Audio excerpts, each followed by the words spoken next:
Hey folks, it's Dr. Mike here, and this is the first in a series of videos that looks at the 6-point medical exercise training program management concept.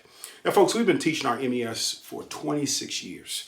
And with that program, when we started it back in 1994, we wanted to make sure that our medical exercise specialists had a very clear understanding of how to manage medical conditions utilizing exercise. Now, let me make this clear. This was not to be used in lieu of physical therapy, chiropractic, or medical services, but was to augment those services after clients were discharged from PT, OT, whatever the case was. One of the things that we were concerned with when we started those programs back in the 1990s, our biggest concern was, would you be able to critically think as a medical exercise professional to come up with safe and effective exercise programs? What we did not want was simply, here's the condition, do these exercises. We felt that actually caused more harm than good. If I'm just simply a trainer and I know the exercises for a condition, but I don't understand how I apply them, that's the same as a doctor. When you walk into a doctor's office and you have hypertension or diabetes and they just give you a medication. If we don't like the medical community doing it, we should not like the medical exercise training community offering it. We also see a proliferation of medical fitness and post-rehab fitness certifications, and we see the majority of them are simply, here's the condition, do these exercises. So if you don't mind, for a few moments here, we're going to talk about this 6-point program. Now, this is the first in a series of videos, and with the subsequent videos, I'll get into each one of these separately. But if you don't mind, I just want to go through these. Now, notice we have a path here, okay? And this is the client training path, or the medical exercise training path, for lack of a better phrase. And you'll notice we have some key points along the way. The first one is, as the medical exercise professional, when that client walks in the door, you have to have a clear understanding of the anatomy and pathology of their condition. Everything in the healthcare world is based on understanding anatomy and pathology. Notice we have here clinical anatomy and pathology. That doesn't mean just simply muscles and bones. It means you need to understand the underlying disease process or pathology and how it's impacting the anatomy of that client with regard to their condition. So you've got to understand that, which means also you may need to contact the doctor, the therapist, or the chiropractor, or if the client is a good historian, what is their actual diagnosis?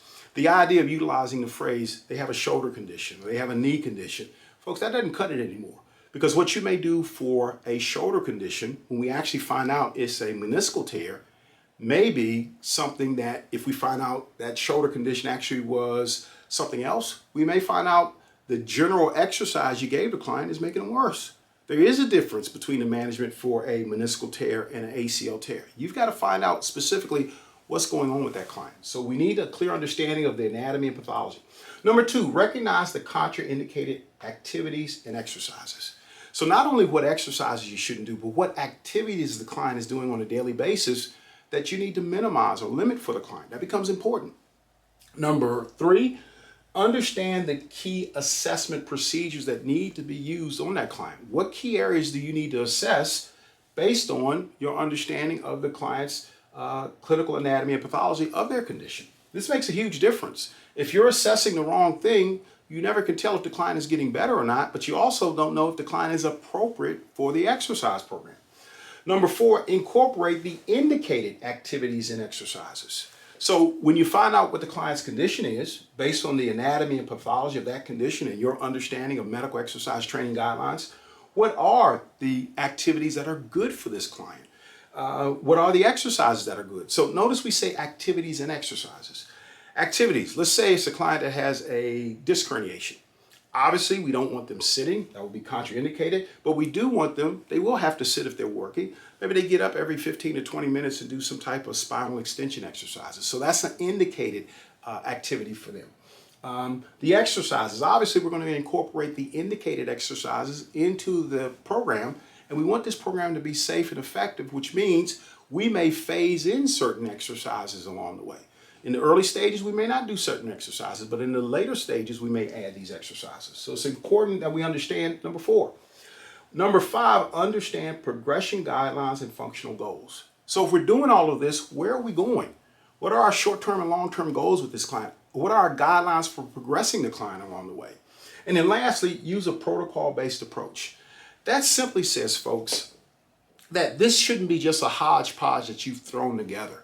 You've looked at these 5 concepts here, or these 5 points here, and based on that, you now come up with a approach to this. But let's say you're managing a total hip replacement client that's an anterior approach. You see a client coming in with a similar condition a year later. The approach to that should be roughly the same as far as the exercise programming approach, which means we now have a protocol that's been established because the anatomy and pathology doesn't change. The contraindicated activities don't change. The things we need to assess, the key points, don't change. The indicated activities shouldn't significantly change. And the progression guidelines and functional goals shouldn't change. But the only reason we may see changes in these is because the client may have a primary diagnosis, but they have something else, a secondary issue going on also. So now again, you're not trying to take the place of the doctor, the therapist, and the chiropractor applying medical services or any type of treatment, but you do want a safe and effective exercise program.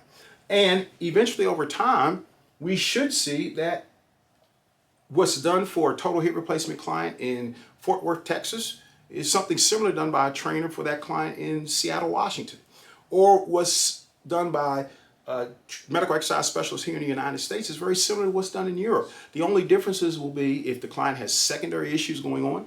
Along with that, what type of environment are you training the client in? But the key component here is the muscle groups that we're training, the safety guidelines that we're utilizing, whether you're training the client at home, in a gym setting, they should all roughly look the same. Okay? And what that does is it raises the level of professionalism across the board. So if you want to get more information on our programs, you can go over to postrehab.com. You can get information on our PRCS program, our MES program, or our MEPD program. You can see we've been around doing this for 20 plus years.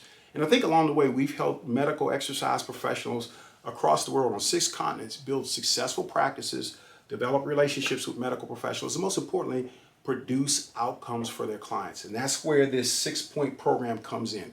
This is the key process you need to understand. This is your thought process. This is your critical thinking process in managing medical conditions utilizing exercise.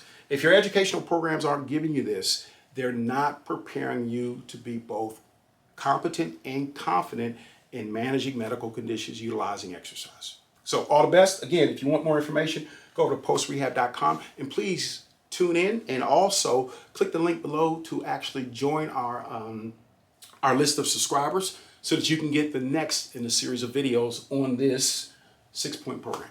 Thanks again. All the best.